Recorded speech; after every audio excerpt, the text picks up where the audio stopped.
नमस्कार, India first में आप सभी का स्वागत है। मैं हूं आपके साथ आरेंद्र। भारत की रक्षा तैयारियों के लिहाज से बात की जाए, खासतौर से अगर हम एयरफोर्स की रक्षा तैयारियों की बात के लिहाज से बात करें तो आज का दिन खासा महत्वपूर्ण है, क्योंकि भारत और फ्रांस के बीच में 36 राफेल विमानों का एक सौदा लंबे समय से होने की जो बात हो रही थी, आज उस पर दस्तखत हो गया। तो जाहिर सी बात है, दुनिया के अत्याधुनिक लड़ाकू विमानों में शामिल राफेल लड़ाकू विमान आखिर किस तरीके से भारत की रक्षा पंक्ति को और ज्यादा धार देगा, किस तरीके से आने वाले समय में जो भारत के लिए जो चुनौतियां हैं उनसे निपटने में एक तरीके से सक्षमता प्रदान करेगा ये सौदा। इस मुद्दे पे बात करेंगे आज हम, और दो बहुत ही खास मेहमान इस वक्त हमारे साथ स्टूडियो मौजूद हैं। उनका परिचय आपसे कराते हैं। मेरे बाईं ओर मौजूद हैं air vice marshal retired Manmohan Bahadur ji. आप डिस्टिंग्विश्ड फेलो हैं centre for air power studies के। सर, बहुत स्वागत है आपका हमारे साथ चर्चा में जुड़ने के लिए। उसके अलावा दूसरे खास मेहमान सी उदय भास्कर, जाने माने रक्षा विशेषज्ञ, इसके अलावा डायरेक्टर हैं सोसाइटी फॉर पॉलिसी स्टडीज के। सर, आपका भी बहुत स्वागत है। मनमोहन जी, आपको लगता है कि आज का दिन कम से कम, क्योंकि बहुत सालों बाद या कहा जाए दशकों बाद सौदा होने के बीच के बाद जाके अब एक वो हिचक हटी है, कम से कम सौदा हो गया है, ये भी अपने आप में बड़ा मनोबल बढ़ाता है कम से कम पूरी रक्षा सुरक्षा और खासतौर से वायुसेना के लिहाज से। जी हाँ, अब ये निश्चित है कि 3 साल में हमारे राफेल विमान आने शुरू हो जाएंगे जी। 36 महीने पे पहला विमान आ जाना चाहिए। तो इससे एक जो फोर्स प्लानिंग है उसमें एक निश्चिंतता आ जाती है, और वो बहुत ज़रूरी है वायुसेना के लिए।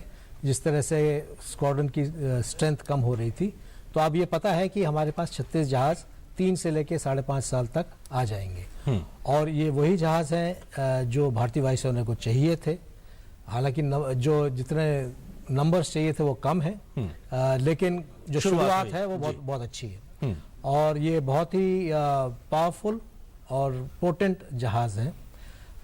इसका जो इवैल्यूएशन हुआ था जी, वो जिसको कहना चाहिए टेक्स्ट बुक इवैल्यूएशन रहा। 6 जहाजों को फ्लाई ऑफ किया गया और उनमें से 2 चुने गए, यूरोफाइटर और राफेल जी। एक धारणा ये है कि भारतीय वायुसेना को सिर्फ राफेल चाहिए, जी नहीं, भारतीय वायुसेना ने 2 सेलेक्ट किए थे कि ये 2 मीट करते हैं, और इन 2 में से जब उनका कमर्शियल कोर्ट्स खोले गए तो राफेल निकला था। तो अंततः जाके एक तरीके से 36 विमानों का सौदा कम से कम कंप्लीट हुआ। इसकी विशेषताओं के बारे में आपसे जानेंगे। उदय भास्कर जी, आपको लगता है कि दुनिया में कई बार परिस्थितियां इस प्रकार की बनती हैं कि आपके लिए मजबूरी है एक देश के नाते कि आप अपनी सुरक्षा को और ज्यादा पुख्ता करें? कई बार ज्योग्राफिकली रीजंस होते हैं, कई पॉलिटिकल कंपल्शंस भी रहते हैं। आपको लगता है कम से कम इस प्रकार की परिस्थितियों के बीच में भारत की अपनी रक्षा तैयारियों में एक बहुत बड़े कदम के तरीके से देख सकते हैं आज के दिन को?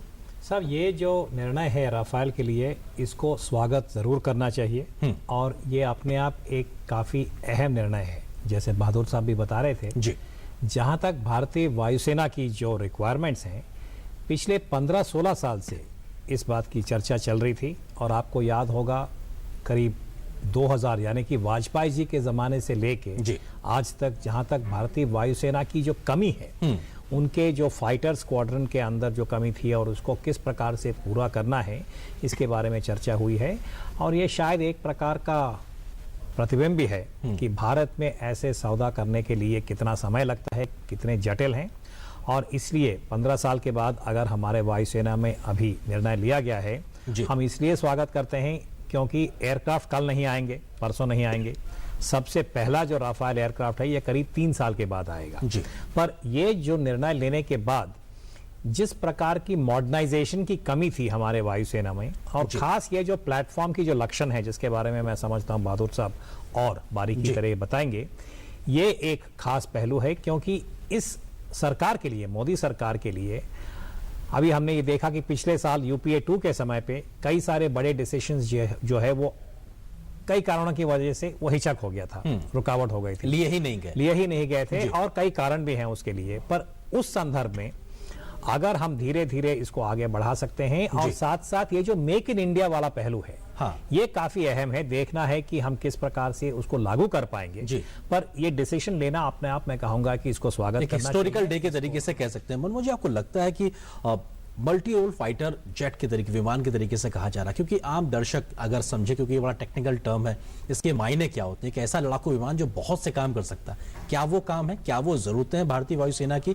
जो राफेल हमारे आने वाले समय में पूरा करता नजर आएगा? हाँ, इससे पहले मैं एक चीज बता दूं कि ये जो है इंटर गवर्नमेंटल एग्रीमेंट है, हाँ, सरकार के साथ। जी हाँ, ये MMRCA कॉन्ट्रैक्ट नहीं है। जो पहले MMRCA 126 जहाज वाला था। हाँ, मतलब उसके एक अंतर्गत सरकार का नहीं है। कंपनी के साथ ये करार नहीं है, भारत की सरकार का फ्रांस की सरकार के साथ करार जी है। जी तो जहाँ तक रफाल की बात है, जो मल्टी रोल है, ये जो है एयर डिफेंस कर सकता है, मतलब इसके पास वो मिसाइल्स हैं, गन है, जो जिससे कि अगर उसको कोई एरिया को या एयरफील्ड को, हवाई अड्डे को डिफेंस करनी है तो वो कर सकता है।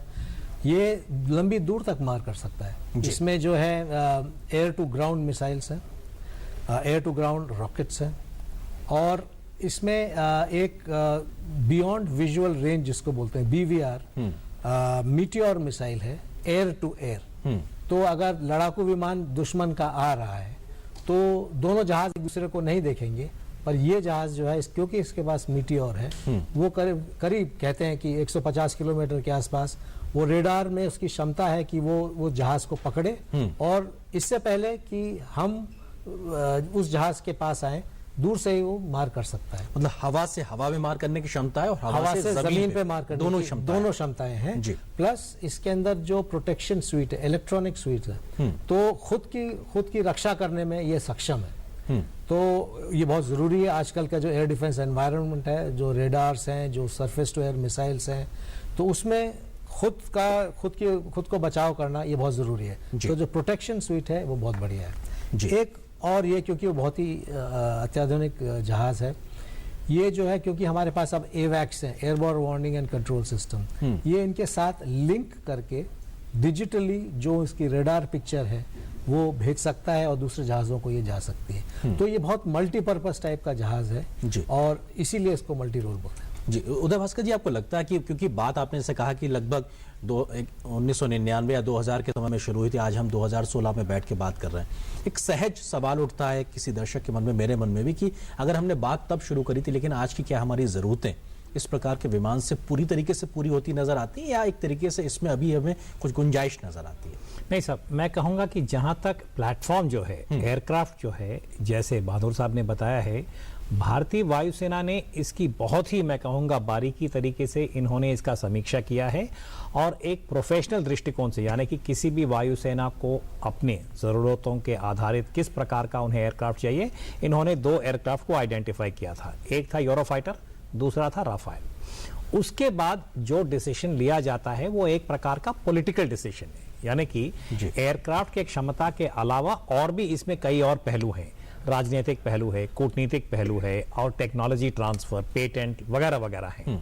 तो जहां तक वायुसेना है, मेरे ख्याल से इनकी जो कमी है ये बहुत ही सख्त था, यानी कि किसी भी भारत जैसे देश के लिए जहां आपका सैंक्शन स्ट्रेंथ ऑफ जो फाइटर्स है वो धीरे धीरे सिकुड़ रहा है। आप जो हवाई जहाज चला रहे हैं वो टेक्नोलॉजिकल दृष्टिकोण से काफी पुराने हैं। जैसे हमारे पास जो है रूस से जो हमने लिया था मिग फाइटर थे, वो आज के राफेल से एक जनरेशन पहले के हैं जहां तक उनका डिजाइन और एवियोनिक्स जिसको कहते हैं।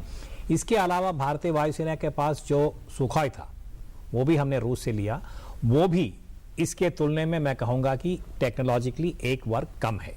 तो इसलिए भारतीय वायुसेना ने यही कहा कि हमारे जो रिक्वायरमेंट है संख्या काफी बड़ा है, परंतु इस इंडक्शन के साथ, जैसे मैंने पहले भी कहा, 3 साल के बाद मिलेगा।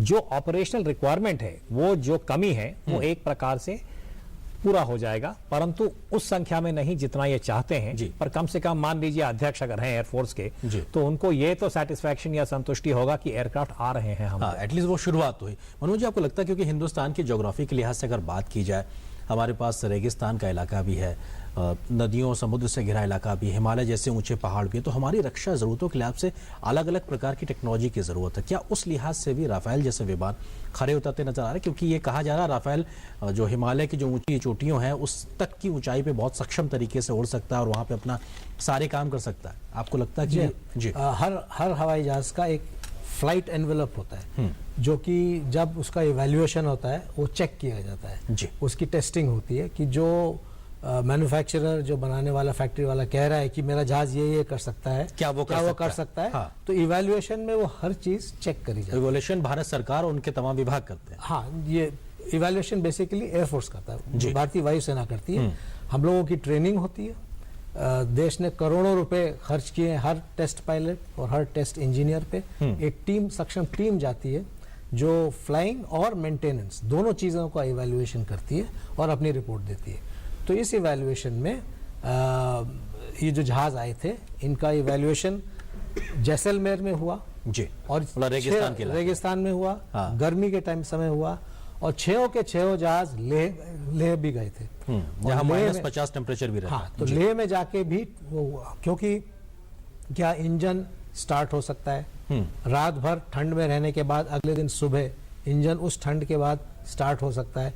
इस तरह की कई तकनीकी चीजें हैं, हाँ, वो चेक करी जाती हैं और सब पे खरा उतरा है। सब पे खरा, ये दोनों जहाज खरे उतरे थे। और एक चीज और, आपने जो उदय भास्कर साहब से बात करी थी, ये जहाज जो है एक पैटर्न में फीड होता है, इन द सेंस कि किस तरह से भारतीय वायुसेना अगर लड़ाई होती है किस तरह से लड़ाई करना चाहती है। तो उस लड़ाई के लिए कंट्रोल जहाज़ों का कैसे होता है, airborne warning and control system जहाज, रेडार, कम्युनिकेशंस, उसमें कई तरीके, कई जगह हैं जो अलग अलग जहाज रोल्स करते हैं। रफाल जो है कई रोल निभा सकता है, मल्टी रोल से ये फायदा होता है जी। तो ये फायदा है, और ये जो है उस क्विज में खरा बैठता है जी। उदय भास्कर जी, आपको लगता है कि ऑफसेट को लेके भी जो 50% की बात की जा रही है, इसका थोड़ा सा एक तो तकनीकी पहलू वहाँ दर्शकों को जानकारी के लिए समझाएं, इसके मायने क्या है, इस क्लॉज के मायने क्या होते हैं, और इस क्लॉज में 50% होने का जो बात अभी तक निकल के आई, उससे किस प्रकार का फायदा भारत को तकनीकी रूप से मिलेगा और एम्प्लॉयमेंट जनरेशन के लिहाज से भी? सर, जहां तक ऑफसेट है उसका सिद्धांत यही है कि जब कोई भी हम बड़ा सौदा इस प्रकार का करते हैं तो उसमें हमने एक परसेंटेज किया है फाइनेंशियल तरीके से भी, और जहां तक प्लेटफॉर्म के जो कंपोनेंट्स हैं, जैसे ये राफेल एक मॉडर्न फाइटर है जी, तो जो सप्लायर है अभी फ्रांस के दसॉल्ट कंपनी जो है, उन्होंने ये एक प्रकार का जो जिम्मेदारी ली है कि अगले 3-5 साल में, जैसे पहला एयरक्राफ्ट आपका 3 साल के बाद आएगा, 18वां लास्ट 18th एयरक्राफ्ट जो है वो 5 साल के अंदर आएगा जी। तो इस बीच भारत के साथ जो समझौता है, अगर हम बारीकी तरीके से इसको देखें तो उन्होंने ये भी कहा है कि ऑफसेट क्लॉज के मुताबिक भारत के अंदर भारत के जो कंपनीज हैं वो कुछ ऐसे पार्ट्स या कुछ कंपोनेंट्स यहाँ बनाएंगे, और आशा हम यही करते हैं कि धीरे धीरे भारत के अंदर ये फाइटर एयरक्राफ्ट बनाने की जो क्षमता है वो हम उसको प्राप्त कर पाए। क्योंकि अभी सच्चाई ये है कि भारत के अंदर हमारे पास जो हिंदुस्तान एरोनॉटिक्स है और जो भी हमने प्रयास किया है, जैसे हमारा LCA है जी, वो उतना सफल नहीं रहे जितना हम चाहते हैं कई कारणों की वजह से। तो ये एक मोदी हुकूमत का या मोदी गवर्नमेंट का एक बड़ा ऑब्जेक्टिव है, ट्रांसफर भी कहीं ना कहीं ट्रांसफर और मेक इन इंडिया जो मैन्युफैक्चरिंग होगा, तो ये दो अलग अलग है। हाँ। एक है आपका मैन्युफैक्चर जी, दूसरा है आप किस प्रकार से टेक्नोलॉजी ट्रांसफर कर सकते हैं। ये बड़ा जटिल है क्योंकि ये बड़े सारे चीज पेटेंटेड होते हैं, यानी कि जो बाहर के लोग बनाते हैं वो आसानी से आपको देंगे नहीं जी। पर भारत का यही प्रयास है कि हम इनके साथ जो ऐसे टेक्नो कमर्शियल जिसको कहते हैं, हम नेगोशिएशंस पे आए। ये ऑफसेट के मुताबिक उनको ये कमिटमेंट करना पड़ता है कि हम ये करेंगे, और ये देखना है कि ये कितना सफल होगा। ये हमारे लिए एक बहुत, मैं कहूंगा, खास टेस्ट केस है जी, इंडियन एविएशन के लिए, कि हम कितना अपने आप कितना हम इसको प्राप्त कर पाएंगे हमारे मैन्युफैक्चरिंग सेक्टर। जी, मुझे ब्रेक लेना, लेकिन जल्दी से अगर आप कुछ अपनी बात जी हाँ, ये करीब अगर लगभग 60,000 करोड़ का अगर ये कॉन्ट्रैक्ट है जी, 50% ऑफसेट्स होंगे जी, मतलब रफली 30,000 करोड़। ठीक है। उस 30,000 करोड़ में से तकरीबन 40% जो है सामान हिंदुस्तान में बनाया जाएगा और वो जहाज में लगेगा। तो उस हिसाब से ये पैसा देश में भी वापस एक तरह से आएगा, टेक्नोलॉजी थोड़ी वापस आएगी और एम्प्लॉयमेंट जनरेट होगा, क्योंकि इतनी चीजें जो है भारत से लेना वो कॉन्ट्रैक्ट में लिखा हुआ है। मतलब सीधे तौर पे ऐसा नहीं कि हमारा पैसा बाहर ही जा रहा है, बल्कि घूम के हमारे पास भी आ रहा है और हमारे यहाँ एम्प्लॉयमेंट जनरेशन और मेक इन इंडिया ऐसी चीजों को भी आगे बढ़ा रहा है। आप दोनों से इस बात को हम जारी रखेंगे। इंडिया फर्स्ट में फिलहाल एक छोटे से ब्रेक के लिए रुकते हैं, लेकिन ब्रेक के उस पार कुछ और बारीकी पहलू कि आखिर किस प्रकार से रक्षा सुरक्षा तैयारियों, खासतौर से वायुसेना के लिहाज से राफेल जो विमान है, लड़ाकू विमान, कितना ज्यादा सक्षम होने जा रहा है, इस मुद्दे पर यह बातचीत जारी रहेगी।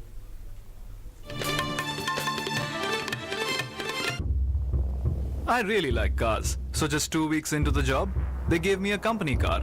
A big company car. It's got 14 wheels and quite the ground clearance. It can go pretty much anywhere. But it's not the easiest thing to park. The acceleration is decent. The handling is shaky. The engine noise is deafening. AC?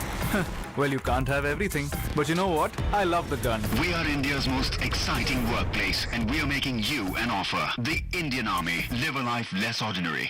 बच्चों जवाब ठीक से देना और सफाई के 10 number होंगे।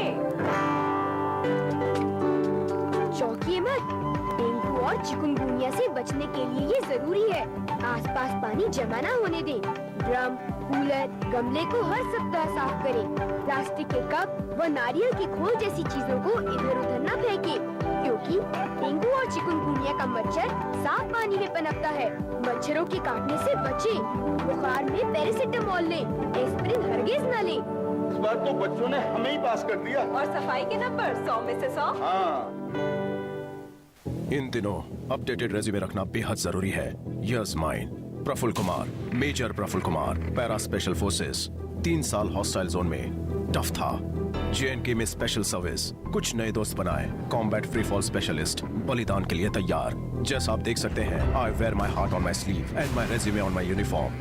विच are the company lets you do that. हम है भारत के सबसे एक्साइटिंग वर्कप्लेस और हम दे रहे हैं आपको एक ऑफर। भारतीय सेना, आम नहीं ये जिंदगी। नहीं, पानी तो पिला दो। 6 महीने तो होने दे। दूध पिए दादी, दादा पानी दे दो। अभी कुछ नहीं। उसमें क्यों नहीं? क्योंकि 6 महीने से पहले कुछ और खिलाया पिलाया तो हो जाएगा दस्त। 6 महीने तक सिर्फ मम्मी का ही दूध, समझी? अरे वाह। और इस छोटे से ब्रेक के बाद आप सभी का एक बार फिर से स्वागत है। आप देख रहे हैं इंडिया फर्स्ट और मैं हूं आपके साथ आरेंद्र। आज हम बात कर रहे हैं लगातार किस प्रकार से राफेल विमान को लेकर जो सौदा हुआ है भारत और फ्रांस सरकार के बीच में कितना ज्यादा फायदेमंद है भारत की वायुसेना की क्षमताओं को आगे बढ़ाने के लिहाज से। 2 खास मेहमान लगातार हमारे साथ बने हुए हैं। मनमोहन जी, आपको लगता है कि अगर लगभग दक्षिण एशिया की अगर बात की जाए तो इस प्रकार का आधुनिक विमान संभवतः किसी मुल्क के पास नहीं है, तो ये भी अपने आप में भारत की एक बड़ी उपलब्धि के तौर पर कह सकते हैं? हाँ, अगर देखा जाए हमारे चारों तरफ जो चाइना हुआ, पाकिस्तान हुआ जी, इस समय जो जहाज़ लोगों के पास है उनमें से उनको अगर कंपेयर करें तो ये सबसे आधुनिकतम होगा। इसकी जो मारक क्षमता है वो भी सबसे बेहतर है। जो कि मैंने BVR मिसाइल्स के बारे में बोला, वो जो मिसाइल्स अभी पाकिस्तान के पास हैं या चाइना के पास है, वो उसमें उन लोगों के पास उनकी रेंजेस जो है, मारक क्षमता की जो दूरी है वो कम है जी। तो मीटियोर का ये बात है। दूसरी बात, जो एवियोनिक्स इस जहाज़ में है, जो प्रोटेक्शन सिस्टम इस जहाज़ में है, वो अत्याधुनिक है और इन लोगों के पास नहीं है। तो कुछ समय तक अगले मैं ये कह सकता हूँ आराम से 15 साल तक ये सबसे आधुनिक जहाज़ रहने वाला है। उसके बाद चाइना में उनके जहाज बन रहे हैं, स्टेल्थ फाइटर वगैरह बन रहे हैं। और शायद हम तब तक कुछ और भी फैसले ले सकते हैं शायद। हाँ, और आधुनिक तरीके से 15 साल बहुत होते हैं जी, कितना तरीके से आगे बढ़ते हैं। तो भास्कर जी, आपको लगता है कि भारत और फ्रांस के रक्षा संबंधों के लिहाज से अगर हम बात करें, ये भी अपने आप में कई चीजें, अगर हम विमानों के सौदे के लिहाज से बात करें, मिराज के लिहाज से बात करें, वो भी कह सकते हैं, पनडुब्बियों के लिहाज से बात करें, क्योंकि तो एक भरोसेमंद दोस्त के तरीके से हमने देखा है भारत के रक्षा सौदों के लिहाज से। फ्रांस और भारत के बीच में जहां तक ये सैनिक सामग्री की जो अगर आप इतिहास का समीक्षा करें, नौसेना से मुझे अच्छी तरह याद है कि जब हमने अपना पहला एयरक्राफ्ट कैरियर लिया था INS विक्रांत, ये पंडित नेहरू के समय की बात है, 1961 की बात है, उस जहाज़ के ऊपर हमने एक अलीजे एयरक्राफ्ट लिया था फ्रांस से, जो कि एंटी सबमरीन ऑपरेशन के लिए वो काफ़ी उसका एक खास भूमिका था। साथ साथ एयरफोर्स के अंदर एलिवेट हेलीकॉप्टर वगैरह भी हमने लिया है। अर्थात ये कि भारत का फ्रांस के साथ काफ़ी पुराना संबंध है। और आज के दायरे में अगर हम देखें तो एक विश्लेषक के दृष्टिकोण से मैं ये कहूँगा, आपने पनडुब्बी का जिक्र किया है जी। इस वक्त भारत का फ्रांस के साथ स्कॉर्पियन सबमरीन, जिसके बारे में पिछले महीने काफ़ी उथल उठा था कि वो काफ़ी डॉक्यूमेंट्स उसके लीक हो गए थे, यानी कि हमने फ्रांस के साथ एक निर्णय लिया है कि मिलिट्री सप्लाई और इन्वेंट्री जिसको कहते हैं, उसके कई पहलू हैं। जैसे हमने पनडुब्बी की बात की, आज राफेल का IGA सिग्नेचर जो है वो भी हो गया है। और आपको याद होगा कि कई साल पहले जब हमने भारत की जो सिविलियन न्यूक्लियर कोऑपरेशन की हमने बात किया था कि उसमें फ्रांस भी एक प्रकार का पोटेंशियल सप्लायर है, यानी कि जिस वर्ग में या जिस संख्या में भारत को अपने न्यूक्लियर एनर्जी को बढ़ोतरी देना है जी। तो इस दृष्टिकोण से मैं कहूंगा कि भारत और फ्रांस के बीच में काफी पोटेंशियल है। और जो मैंने पहले कहा कि अगर सरकार ने निर्णय लिया है तो ये केवल एयरफोर्स का जो भी रिक्वायरमेंट है उसके आधारित नहीं, परंतु और भी पहलू हैं जिसमें मैंने कहा राजनीतिक, कूटनीतिक और सामरिक भी है। ये सारी चीजें कहीं ना कहीं समाहित रहती हैं। बिल्कुल। तो आगे आने वाले सालों में हो सकता है कि फ्रांस के साथ हमारे जो संबंध है वो और भी मजबूत होंगे और उसकी जो सामरिक अहमियत है दोनों देशों के लिए वो और ज्यादा बड़े आयाम पे पहुंचते नजर आए। और भारतीय वायुसेना ने भी फ्रांस के जो जहाज उड़ाए हैं जी, तूफानी, मिस्टियर और मिराज 2000, ये जहाज जो है इसमें हमारा जो एक्सपीरियंस रहा है, रिलायबिलिटी, मेंटेनेंस, एक्सपीरियंस बहुत अच्छा रहा है। मतलब दोस्ती भी रिलायबल तरीके से रही है और जहाज अच्छे। मैं आपसे एक चीज और समझना चाह रहा हूँ कि हमारे जो रक्षा की, खासतौर से वायुसेना की जो स्ट्रेंथ है हमारे लड़ाकू विमानों की, उसके बारे में एक बात कही जाती है कि एक बड़ा बेड़ा जो है हमेशा मेंटेनेंस के तहत रहता है। तो एक बड़ी समस्या ये रहती है कि जितने भी विमान आपके पास है फुल स्ट्रेंथ में वो हर समय उपलब्ध नहीं है अगर आपको जरूरत पड़ती। लेकिन राफेल के बारे में ये कहा जा रहा है कि साहब ये लगभग 75% तक एट ए टाइम आपको हमेशा तैयार मिलेंगे। क्या ये सारी चीजें भी मदद देती नजर आ रही हैं आपको? जी हाँ, बात यह है कि हमारे पास जहाज कितने भी हों, जो नंबर फ्लाइट लाइन पे होता है वो असली है, जो कि लड़ाई मतलब जो हर समय तैयार खड़े हैं, जो तैयार हैं फ्लाइंग के लिए, वही नंबर्स काउंट किए जाते हैं। तो जहाँ तक रफाल की बात है, इस कॉन्ट्रैक्ट में एक परफॉर्मेंस बेस्ड लॉजिस्टिक्स का क्लॉज है कि अगले 5 साल तक कम से कम 75% जहाज उपलब्ध रहेंगे जी। और अगर नहीं है तो या पेनल्टी का क्लॉज होगा और फ्रांस को दासों का ये होगा कि वो जल्दी से जल्दी पुर्जे भेजे और जहाज को तैयार रखें जी। तो परफॉर्मेंस बेस्ड लॉजिस्टिक्स ये क्लॉज इसमें डाला गया है। और हमने, जैसे मैंने ये बताया कि हमारा जो एक्सपीरियंस जहाज फ्रेंच एयरक्राफ्ट के साथ रहा है वो जनरली ये है कि उनकी सर्विसिबिलिटी अच्छी रहती है। मिराज 2000 की जो हम उड़ रहे हैं पिछले करीब हो गए 30 साल जी, बहुत अच्छी तरह से उड़ रहे हैं और उनकी सर्विसिबिलिटी हमेशा अच्छी रही है जी। पायलट की ट्रेनिंग के लिहाज से, क्योंकि अब नया लड़ाकू विमान है, कौन इनको ट्रेन करेगा, ऐसा चीजें भी उसमें समाहित होती है। जब भी कोई नया जहाज आता है तो कॉन्ट्रैक्ट में हमेशा ये होता है कि इतने पायलट, इतने टेक्नीशियन की ट्रेनिंग जो है वो मैन्युफैक्चरर करेगा।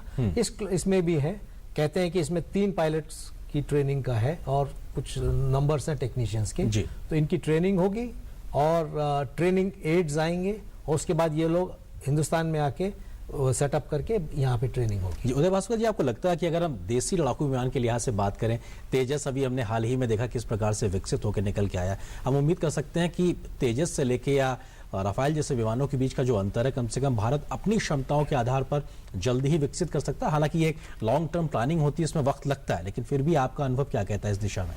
सब मेरा आशा यही कहता है कि ये जितना जल्दी हो सके तो वो देश के लिए बेहतर है। पर मैं साथ साथ ये भी कहूँगा कि हकीकत जो है वो यही कहता है कि कई सारे चुनौतियां हैं हमारे सामने, क्योंकि जैसे हमने कहा कि अगर आपको एक एयरक्राफ्ट प्राप्त करने में करीब 15-16 साल लगे हैं 2000 से लेके आज तक, और चाहे आप तेजस की बात करें या LCA की बात करें, हमारे देश में कई सारे, मैं कहूँगा कि इस वक्त रुकावट है। यानी कि जो हमारी मैन्युफैक्चरिंग बेस है, जो हमारी R&D है और जिस प्रकार का आपको समर्थन चाहिए, क्योंकि किसी भी देश में, बार बार मैं कहता हूं कि हमारे सामने ये मारुति का जो उदाहरण है, शायद देखने वाले समझ जाएंगे। मुझे अच्छी तरह याद है कि हमारे समय पे देश में एक ही गाड़ी होता था, मुश्किल से वो एम्बेसडर कार था। पता नहीं आजकल के लोगों को एम्बेसडर का नाम भी याद है कि नहीं। उसके साथ आया था एक छोटा सा गाड़ी जिसका नाम था फिएट जी। केवल 2 ही गाड़ी थे भारत जी। जब हमने टेक्नोलॉजी की बात की और जो जनरेशनल चेंज था वो जापान के सुजुकी के साथ आया था, जो आजकल हम सब लोग उसको मारुति के नाम से जानते हैं। कई साल लगे हमारे देश में, मैं कहूंगा कई दशक लगे, जब तक ये पूरा मैन्युफैक्चरिंग बेस बना था देश में। उसी प्रकार से जो मॉडर्न फाइटर एयरक्राफ्ट है, ये शायद विश्व में सबसे कॉम्प्लेक्स प्लेटफॉर्म है जी, अपने ही यानी कि दायरे में जी। तो उसके लिए जिस प्रकार का आपको मैन्युफैक्चरिंग बेस चाहिए पूरे देश में, उसको धीरे धीरे बढ़ाना बहुत ज़रूरी है। और मैं आशा यही करता हूं कि राफेल डील के साथ जो ऑफसेट की बात कर रहे हैं, जैसे बहादुर साहब ने बताया है कि ये करीब 25-30 हजार करोड़ की संख्या में हम आशा करते हैं कि हमारे देश में अभी मैन्युफैक्चरिंग होगा जी। उसका जो मैं कहूँगा कि नॉन लीनियर इफेक्ट जो होगा ये पूरे इंडस्ट्री में होगा, और उससे हम आशा कर सकते हैं कि भारत की जो इंडिजिनस एयरक्राफ्ट है वो भी प्रभावित हो जी। एक आखिरी सवाल, आपको लगता है कि जिस चीज का जिक्र उदय भास्कर जी कर रहे हैं कि एक प्रकार का बेस बनाने की जरूरत है, क्या राफेल जैसे सौदे के पूरे होने के बाद में उम्मीद कर सकते हैं जिस बड़े जंप की भारत को जरूरत है, जब कोशिश कर रहा है, कम से कम उसका बड़ा हिस्सा इस डील से तय होता नजर आ रहा है? देखिए, एक advanced medium combat aircraft AMCA project जी वो ऑलरेडी है DRDO के पास, टीम बन चुकी है और वो प्राइवेट इंडस्ट्री को, निजी इंडस्ट्री को बहुत डेप्थ में इन्वॉल्व करने वाली है। तो इसके बाद जैसे तेजस की प्रोडक्शन लाइन होगी, साथ में AMCA जो है, आम का प्रोजेक्ट जो है, वो एक 5th जनरेशन फाइटर का है और उसमें जो हम लोग थोड़े थ्योरेटिकल थे अब तक अपने प्रोजेक्ट्स में, हम इस बार काफ़ी मतलब प्रैक्टिकल है। प्राइवेट इंडस्ट्री होगी और जो चीज़ हमसे नहीं हो सकती हम खरीदेंगे। तो ये AMCA प्रोजेक्ट है जो कि राफेल से कुछ चीज़ ले सकता है जी, और वो उसमें डाल सकता है। सर समय नहीं है, लेकिन 10-20 सेकंड अगर आप बता सकें, इसरो ने जिस तरीके से दुनिया के अंतरिक्ष में एक तरीके से हिंदुस्तान का झंडा गाड़ दिया, इस प्रकार की उम्मीद हम इस प्रकार के डिफेंस मैन्युफैक्चरिंग में उम्मीद कर सकते हैं कि हम अगर वहां कर सकते हैं तो यहाँ क्यों नहीं? आशा है जी, लेकिन काफ़ी समय लगेगा। जैसे उदय भास्कर जी ने कहा कि फाइटर एयरक्राफ्ट बनाना जो है बहुत ही कॉम्प्लिकेटेड चीज़ है जी। आप रॉकेट बना सकते हैं, लेकिन फाइटर एयरक्राफ्ट बनाना जो है बहुत ही डिटेल चीज़ है। सर अगर आप 10 सेकंड में अपनी बात रखें। बस 10 सेकंड में यही कहूंगा कि कठिन है पर असंभव नहीं। और एक चीज़ और जी, राफेल का मतलब गस्ट ऑफ विंड, हवा का झटका। तो ये जो हवा का झटका भारतीय वायुसेना के पास आएगा, अहमियत है। और झटका मींस पॉजिटिव झटके की हम बात कर रहे हैं। बिल्कुल, हम उम्मीद करते हैं कि इस पॉजिटिव झटके से बहुत बड़ी रक्षा जो तैयारियों की जो बात की जा रही थी वो पूरी होगी। बहुत शुक्रिया आप दोनों मेहमानों का हमारे साथ चर्चा में शामिल होने के लिए। तो इंडिया फर्स्ट में आज बस इतना ही, लेकिन जिस प्रकार से भारत की वायुसेना के लिए एक बड़े कदम के तरीके से देखा जा रहा है कि आखिर राफेल विमानों का जो आने का सिलसिला अब लगभग यहाँ से कागजी तौर से अब जमीनी तौर पर शुरू होने जा रहा है, वो एक बड़े दिन के तरीके से है और भारत की रक्षा जरूरतों को आगे बढ़ाता नजर आएगा। तो फिलहाल आज इंडिया फर्स्ट में इतना ही, लेकिन DD न्यूज पर खबरों का सफर लगातार जारी रहेगा।